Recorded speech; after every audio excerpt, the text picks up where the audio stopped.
Awake-ish. Show me your mug again, Jen. Awake-ish. Okay. What time is it? This is my What time is mug. it where you are?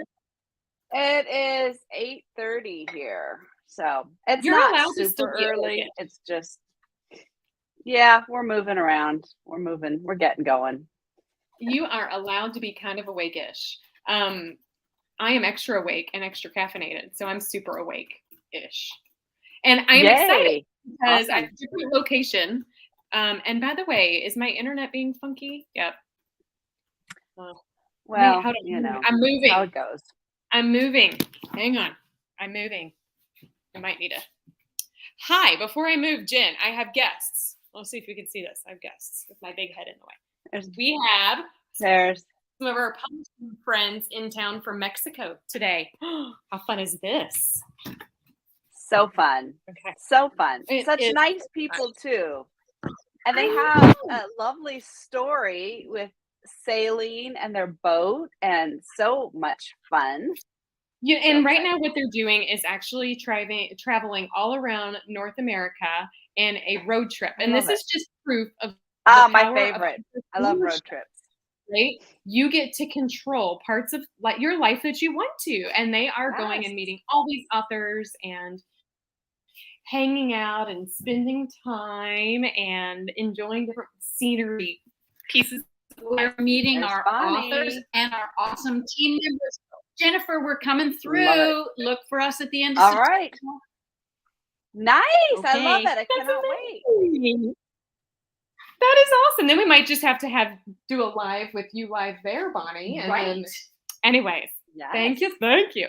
So yes, so we have, I see your kitty in the back. Which one is that today? Yes, that's Pippin. I don't know. What is she looking at? I have no idea what she's looking at. Yeah, she feels very important because she chased off the neighborhood cat this morning. Oh, so have you have Netflix, right? Do you have Netflix? Yes. There is a Netflix show movie that is all about getting into the mind of a cat. And oh dear. It was good. I loved it. I watched it on vacation. I very much enjoyed it. Yes, and I think you should take a peek into that and see what you think, because cats don't get the reputation that they deserve. By golly, they're phenomenal. Well, I happen to love cats, so yes, they have a fun reputation in our house. We have 3 of them. You have more than 3. You have a lot more land than I do. I have a little, bitty lot. 5 of them live inside. That's no excuse. It's no excuse. The only one that lives outside lives in the garage. So that's still no excuse. We have the farm and they just, stay close. But anyways, well, I want to start off by apologizing the fact that we couldn't chat last week. I was in Florida on vacation and totally love our chat so much that we scheduled it anyway. And yet there was no internet access. And that was quite frustrating. So we just opted. Isn't that crazy? To move it to today. Yeah. And isn't that crazy about hotels? I've noticed that sometimes hotels where you expect that they have business travelers and people who would like to get work done have really terrible internet. Just terrible. So that's unfortunate. Right. And I planned on bringing my internet, but I had forgotten. Like we were a couple hours in. I'm like, we're not going back for that. No. We're not going back for that. No. And I am seeing, that I'm having a little bit of internet issues over here. So I'm going to get us started and then I'm going to pivot over to my other internet option. So Jen, I'm going to kick it off today and then I'll play around on my side. So today we are digging deeper into authorpreneurship, which you are one, I am one. Bonnie and John, we were just talking about, they get to travel the world and they are them. And it's this beautiful blend of seeing the power of what a book can do and then building a business alongside it. And I don't know about you, but I've noticed several things when working with authors. Part of it is most people who want to write a book are learning the intricacies of what it takes to bring the book to life, but they're not realizing the moment that book comes out or even before, they're actually have a whole other set of skill set that they're looking for and they might not have. Right? It's business stuff. So we spoke recently about email systems and the importance of having a way to communicate in your business, your entrepreneur business.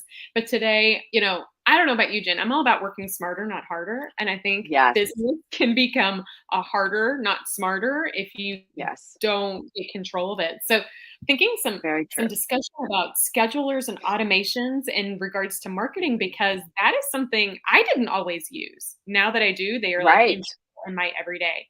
Okay, so while I'm figure out my internet, I want you to share a little bit, because I know you have very intricate systems that you use, and I know you're also working with them too. So why don't we start on, when you look at your authorpreneur business, how do you see automation being a benefit? Yes. So this is true. And my background, as I was a project manager, I'm detail oriented, as we have talked about with the Colby. I'm high on fact finder. I'm high on follow throughs. That means I love systems. I love organization. But not everybody does. So you don't have to be, my systems are complicated and intricate, and nobody really needs to be that much as I am. But I didn't start out that way. And so I recommend you start small and you scale up as you need to. So there's a couple things you need to keep in mind. One, every time you put out a book, and most likely you will put more than one out, there are certain tasks you are going to repeat with every book. Do not need to reinvent the wheel every time. So a simple tracking system to help you keep track of what you're supposed to do is really, really helpful.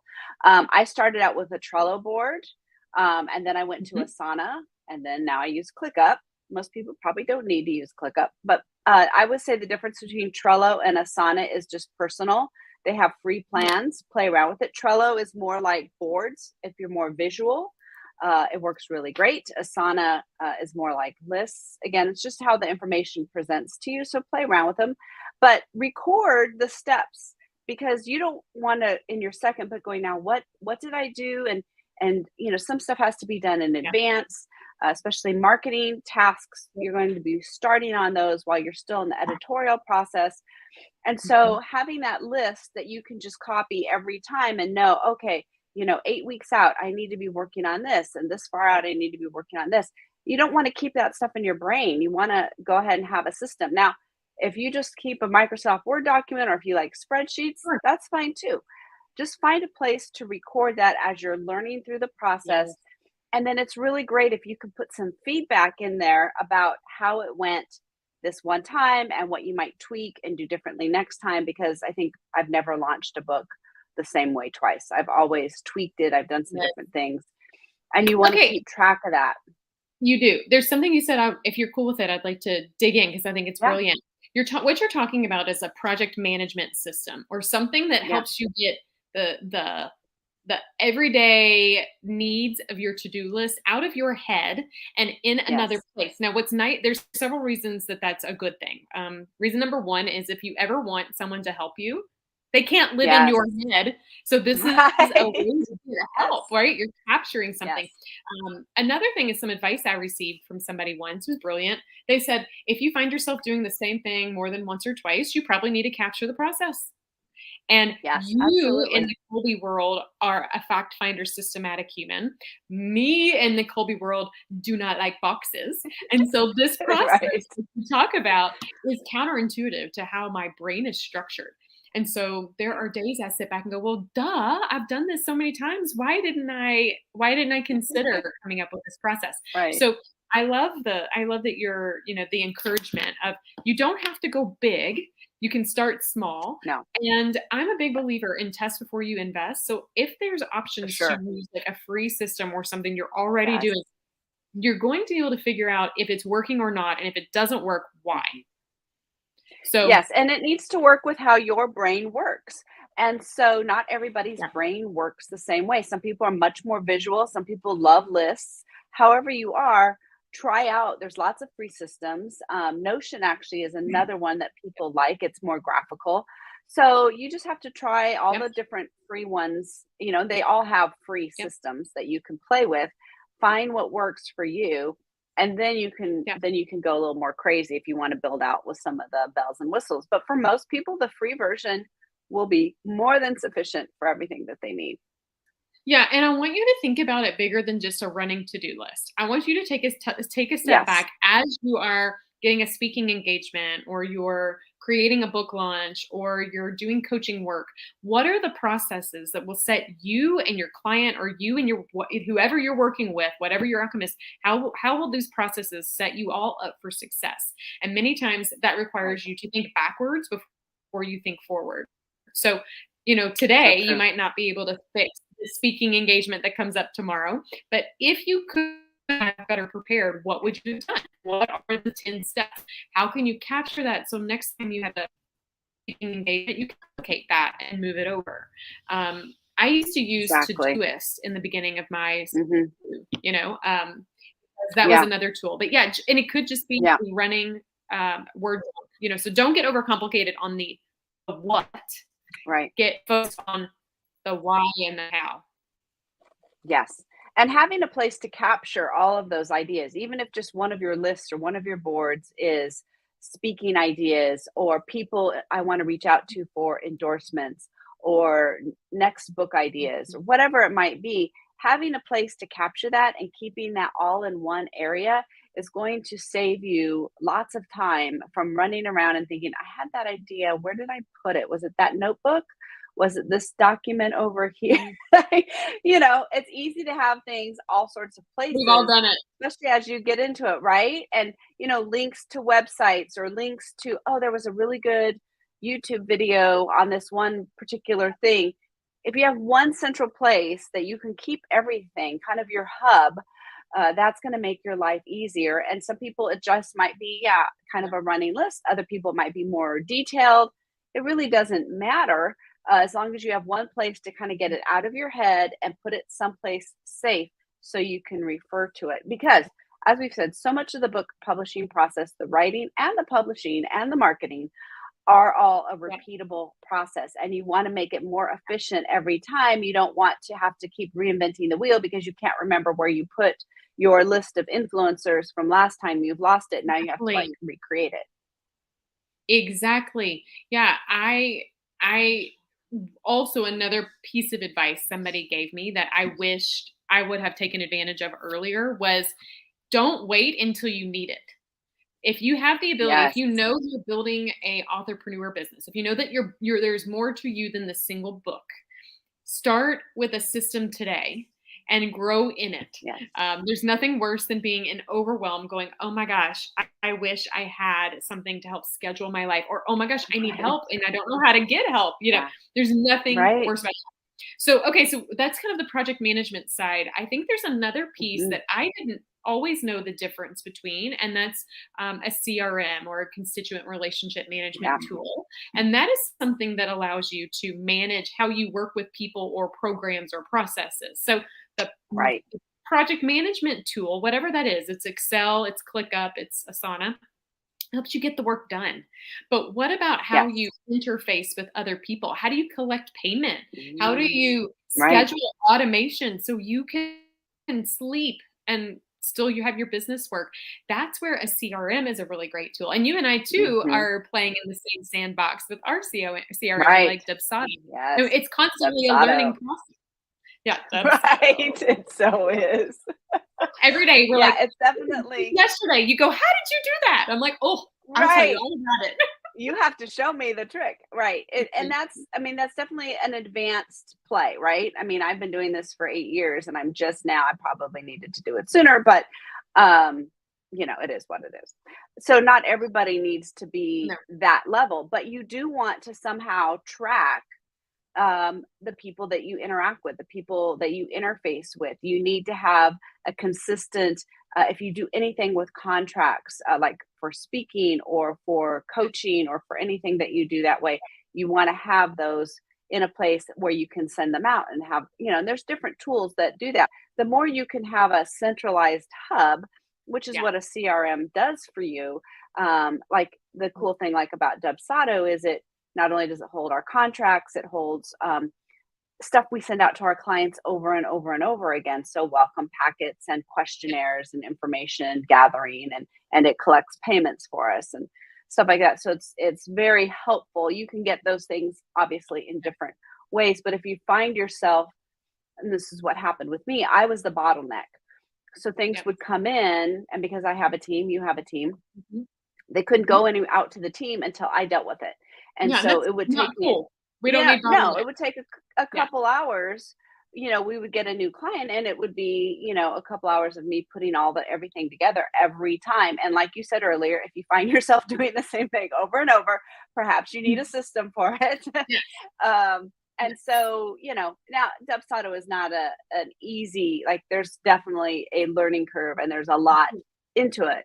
But I think overall it will be very, very helpful. And that's something, you know, there's things to be thinking about, like keep your eye on things that maybe you don't need it now, but look for those trigger points where you're like, I think it might be time for something like this.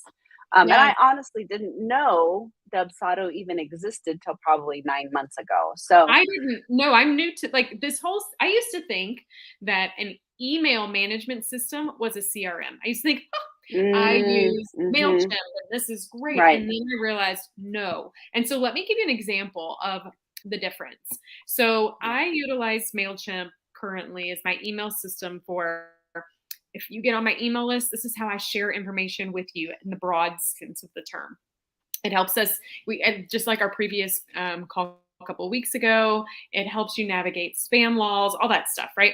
But what we're talking about here is a different process. Let's say someone is interested in a conversion experience with you. They're going to buy your book. They're going to, they're just interested in exploring, connecting with you.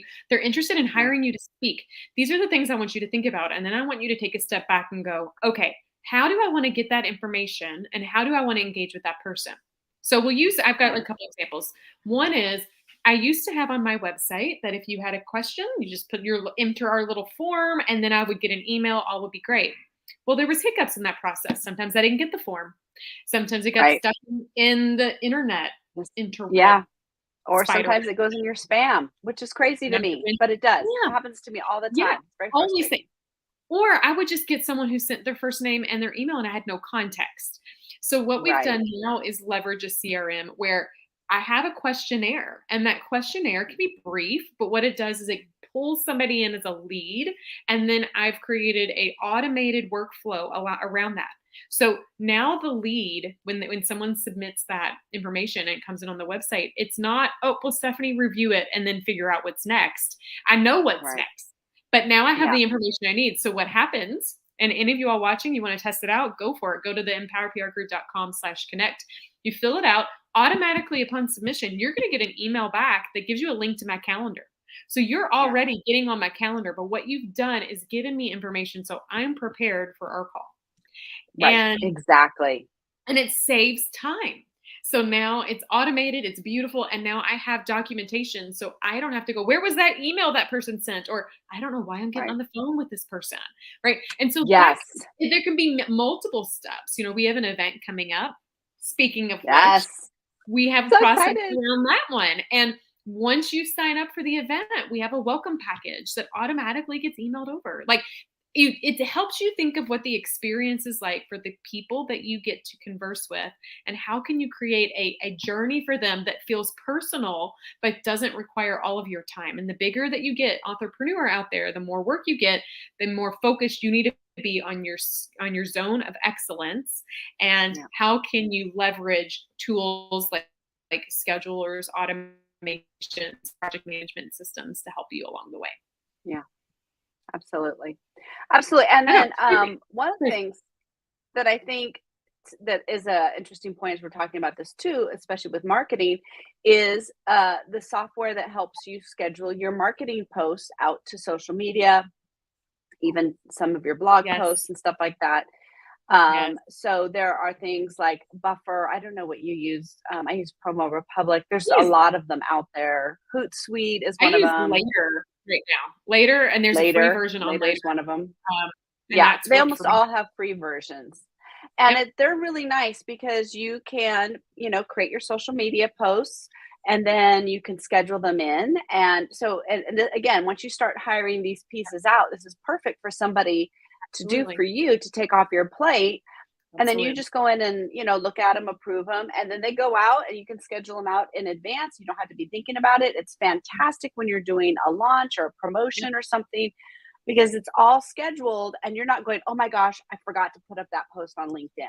You can get it out there and it'll go, and then you can tweak each one for the different, each site has their own little, proclivities. I have like really strong opinions about schedulers, just so you know. So as a marketer, and just as humans, I think we all reserve the right to change our opinion.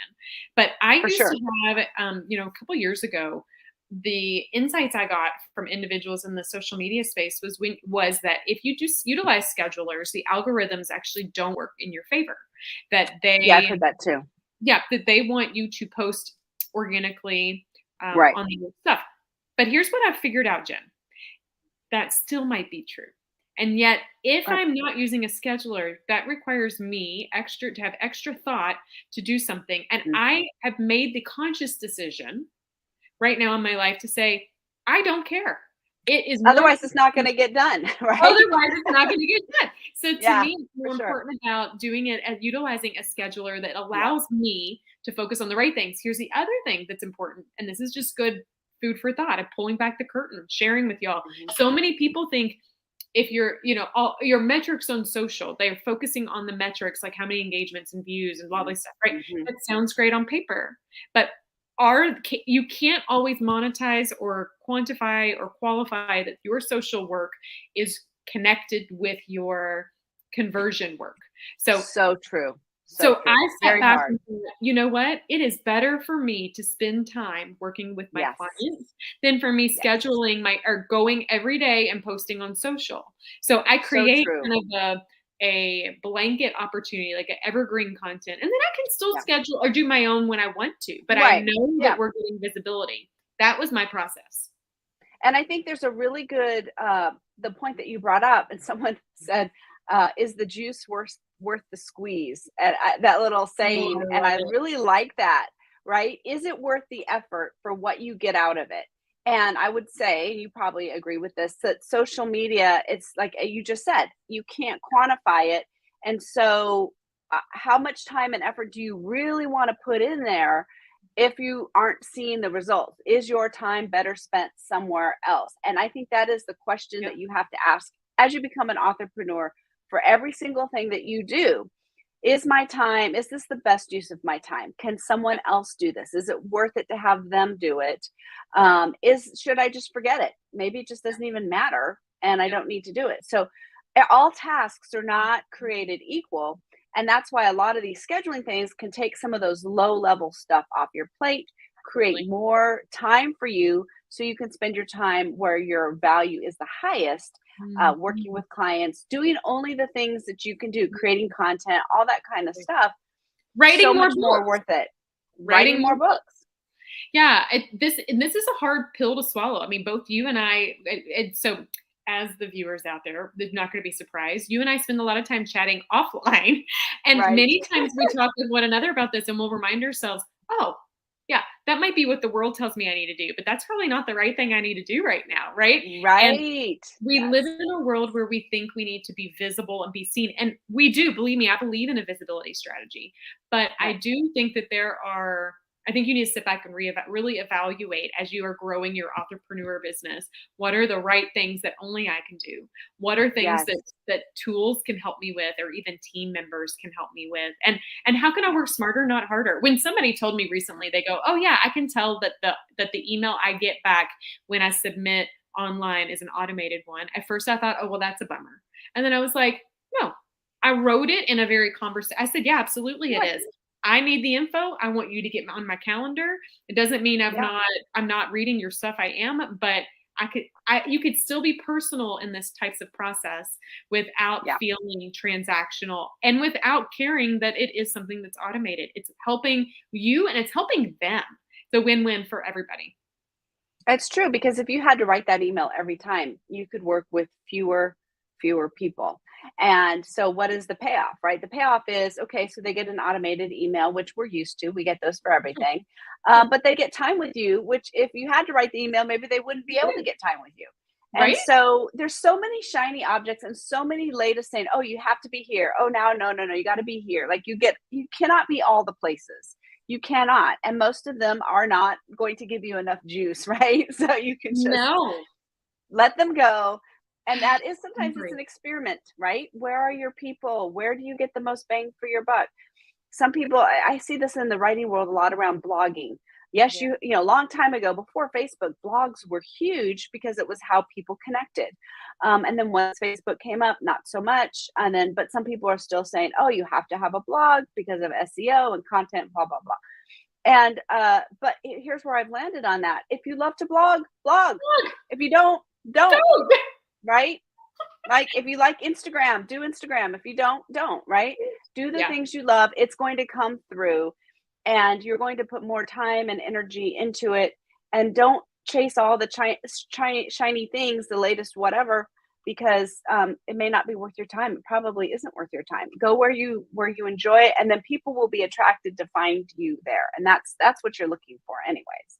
It is, and I almost feel like you were setting up for a plug that I'm going to jump in, only because both of us are part of it. Because I have actually not publicly shared this outwardly yet. So welcome to anyone listening today or in the future. But because of what you just said, that shiny new marketing syndrome idea, I started to really reflect and realize that as authors, and me myself in the marketing world, it can get consumed in what everyone else tells me I need to do, and it might not be the right thing. So right now in Jen's beautiful hands is the manuscript of a book I just finished. It is something I had poured my heart and soul in, and will hopefully be coming out in the next several weeks or months or soon and very soon. But it's all about exactly what you're talking about. It's giving you permission to focus on the right things, to prioritize the right things. And it's also not a one size fits all. It's a one size fits you.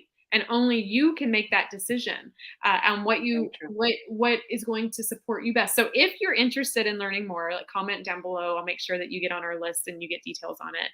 And then the other thing, Jen, that I think is just in alignment is the fact that this is also something we've been doing behind the scenes. And you and I are going to have to do a live together when this happens. When we're together. So we can finally preach it from the rooftops, September 29th and 30th of this year here in the greater Louisville, Kentucky area. The Empower PR Group team is hosting what we're calling our Author Impact Summits. And this is the first one that we're hosting. It's focused on actually helping authorpreneurs out there who are building and growing a speaking business alongside their book business.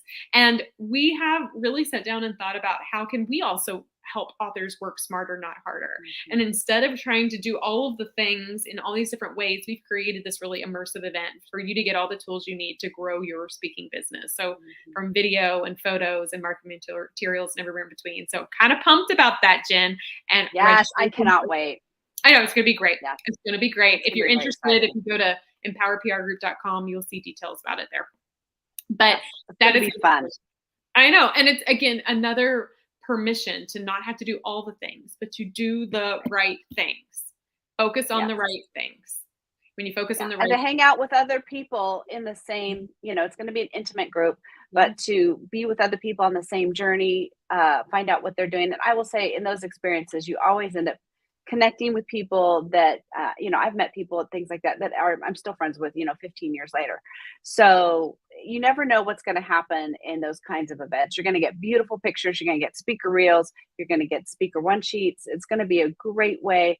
And then, we'll have our, little information stuff that we give out about how we will be good at what you do. You mentioned the kind of intimate nature of this event. Yeah, we're capping it at 15 people. Like, seriously, we're small. We want to be small because we want to our team wants to pour into the authors who come. And so we will also be doing half-day strategy sessions too. So just know, if speaking is something you've always wanted to do and you've not done it, or if you've done it and you realize COVID was like a hiccup in the process and you're ready to get back to it, we will be serving both people there. And it will be a lot of fun. So go visit the web, go to empowerprgroup.com and you can get details all on that. And then you can come meet both of us in person, which would be fantastic. It's going to be wonderful. Yeah, I'm so excited, Jen. So I don't have a blurb from a book because I've been writing mine. And right. Yeah. Do you have a favorite? Pull a blurb out of your book. Let's pull a blurb out of your book. Okay. This is a side note while you're looking at it for this. This is always also the really fun part about this industry is allowing the people you work with to learn along with you in different ways and use their skill set to strengthen your goals. So it has been like a total honor to collaborate with you and, leverage you and your team's beautiful skills on the editing side. I'm just pumped. I'm so pumped. It's fun. Okay. I love this line. I mean, there's like great lines on every page. And so I literally opened up the manuscript. This is where I was. And here is the line that jumped out at me. The manuscript shares a message, but the book itself invites your reader in. And I think that is just so key. That is such a key sentence right there. Mm-hmm. It's the message, it's the packaging. You have to do all the things. People do totally judge books by their cover, by their marketing copy. It is the whole thing. And I love that this is what you are talking about throughout your whole manuscript. It's the message. The message is super important, but also the marketing is so important as well. Otherwise, nobody will hear your message if you don't market it properly. That's the problem. I get to see all these amazing books and these amazing stories, but if it is not shared in a way that is someone that needs to hear it, knows it exists, it's a total missed opportunity, and it makes my heart break. And let me tell you, out of all the things in this world you want to break, it ain't Stephanie's heart. So we want to totally leverage the beauty and the perspective and the message you bring to the world. So let's do it, and do it in a way that allows you to make an impact and leave a legacy and make a difference in the lives of so many people. Well, thank you, Jen, for pulling that out. It was good. It was a good one. It was easy to do. I'm like, of course there's going to be something fantastic in here. I don't have to even worry about that. So you're so sweet. You're so sweet. So let's see. Next week, we will still be talking about authorpreneur stuff because we'll be finishing out the month of August. And between now and then, if you all have questions, please comment. Jen and I love doing this, but anytime, any thoughts or things you want us to talk about, let us know. We would be more than happy to leverage our time together to discuss that. So share a comment or direct message either of us. We'd be happy to share that. For sure. And, absolutely. Okay. And any last parting thought? Oh, mug, you did the awaken. Yes. I'm playing the cat world. You got the kitty mug. It's a kitty day. It's kitty day. And we'll see. I think that's everything except, what you are responsible for every week. Well, as we have said, authors, your words have power. They matter. Your message matters and has power. And you matter and you have power. So we invite you to take all of that to the page and beyond with us here and join us on this wonderful writing journey that we're on. We're so excited to have you with us. I love it. Yes. And join us next week. We'll be back. Same time, same bat station. That's right. Bye-bye.